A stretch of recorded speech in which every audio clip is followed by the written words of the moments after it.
Welcome to The Explainer. If you've spent any time looking at successful cooperatives, it's pretty obvious that the focus often falls heavily on financial growth, right? Balancing the books and maximizing that surplus. But today, we're talking about human capital. Because for a cooperative to truly thrive and outlast its competitors, it has to grow not just financially, but in the knowledge, skills, and values of its members. So today, we're decoding the Cooperative Education and Training Fund, or ETF. We're going to see exactly how this mandated resource works, and more importantly, how it takes human potential and turns it into tangible, real-world success. Here is our roadmap for this explainer. 1. What is the ETF? 2. The CDA allocation rule. 3. Purpose of the fund. 4. Agricultural cooperative examples. And finally, 5. Fisheries cooperative examples. Let's get right into it. Section 1. What is the ETF? Okay, let's dive into this first core concept.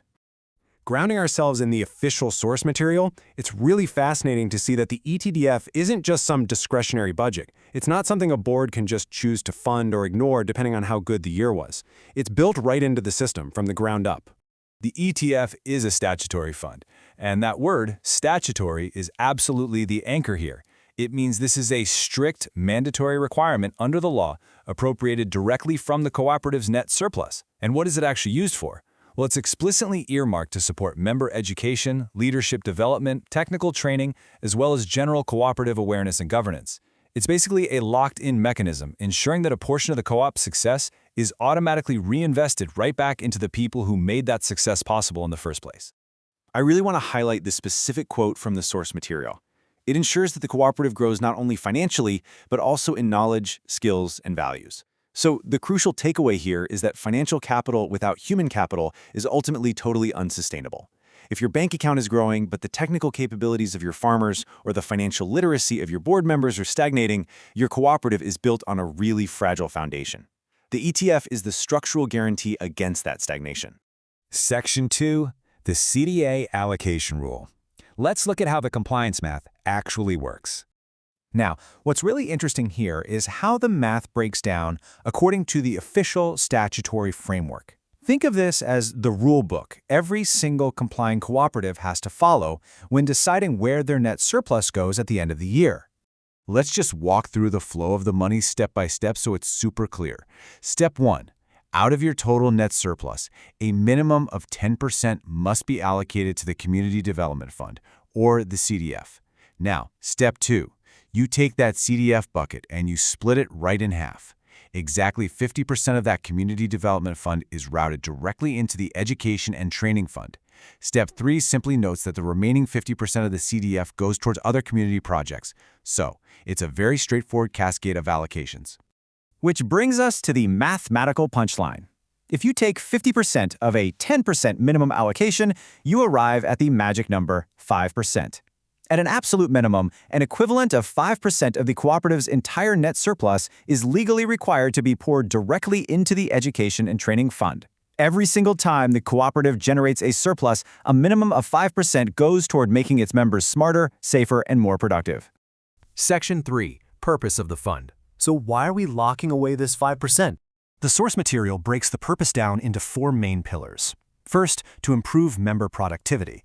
If members know how to do their jobs better, they produce more. Simple as that. Second, to strengthen cooperative governance. A co-op is a democratic organization, right? If the leadership doesn't understand management or finance, the whole ship is going down. Third, to support technical skills development. Industries evolve fast, and members need the latest techniques to stay competitive. And finally, to promote cooperative principles and values, keeping the community united. Think of these 4 pillars as the structural supports of a building. If one of these is missing, say your board has amazing values but terrible governance skills, the whole cooperative is basically a chair trying to balance on 3 legs. Section 4. Agricultural cooperative examples. Let's see what this looks like in practice. And this brilliantly illustrates the real-world impact. Let's look at a super common situation. Members of an agricultural cooperative are experiencing low crop yields because they're relying on outdated farming practices. Well, here's where the ETF steps in. The fund is used to provide farm productivity training. Members are taught climate-smart agriculture, proper fertilizer application, and modern pest management. And the effect? Increased yields and a massive reduction in wasted inputs. That 5% invested from the surplus essentially pays for itself by directly increasing the volume and efficiency of the very next harvest. Let's look at another scenario. Say a cooperative is suffering from high post-harvest losses in rice. The product is literally spoiling before it can even be sold. The solution? An ETF-funded post-harvest handling seminar. Members get trained on proper drying techniques and advanced storage practices. The effect is immediate. Way better product quality and a much higher selling price in the market. The ETF bridges the gap between growing a great crop and actually getting paid top dollar for it. But hey, remember, the ETF isn't just for the fields, it's absolutely for the boardroom too. Imagine this situation. The cooperative's board members lack financial literacy. They're basically making blind decisions. So the ETF is deployed for cooperative governance training. Board members are trained on how to actually read financial statements, so they aren't just looking at the balance sheet upside down, as well as strategic decision-making and implementing internal controls. The effect? Better governance, hugely improved accountability, and the prevention of catastrophic financial mismanagement. This top-down training literally saves co-ops from internal collapse. Section 5. Fisheries Cooperative Examples. Let's take this out onto the water. Imagine this situation. A fisheries cooperative is facing a sharply declining fish catch because of rampant overfishing in their local waters. It is an existential threat to their entire livelihood. So, the ETF is used to run sustainable fishing training.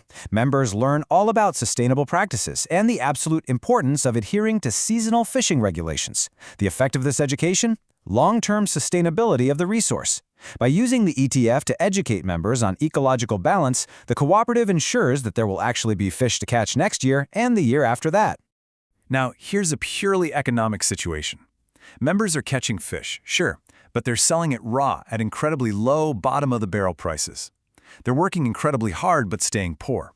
The cooperative decides to tap into the ETF for fish processing training. Members are taught techniques like drying, smoking, and proper packaging. This effect completely transforms their business model. They're now creating value-added products that command a much higher income. The ETF took a low-margin raw material and turned it into a highly profitable consumer good. Finally, let's talk about physical risk. Situation: there are frequent accidents among the fisherfolk. Equipment breaks, boats capsize, people are getting hurt. The ETF is utilized to provide safety and equipment handling training, specifically focusing on boat safety and proper equipment mechanics. The effect is profoundly human, drastically reduced accidents and improved overall productivity. In this scenario, that statutory 5% allocation doesn't just increase profit margins, it actively saves lives out on the water. We've seen the compliance math, and we've seen the absolutely incredible transformations in the fields, in the processing plants, and out on the water. The ETF is not just some accounting technicality, it is the literal engine of human capital. So I want to leave you with this final crucial question to think about. Does your cooperative view the required 5% ETF as just a mandatory expense to keep the regulators happy? Or do you view it as your most powerful investment in the people who actually drive your success? Honestly, the answer to that question will likely determine the long-term future of your entire organization. Thanks so much for joining me on this explainer. Keep learning and keep growing.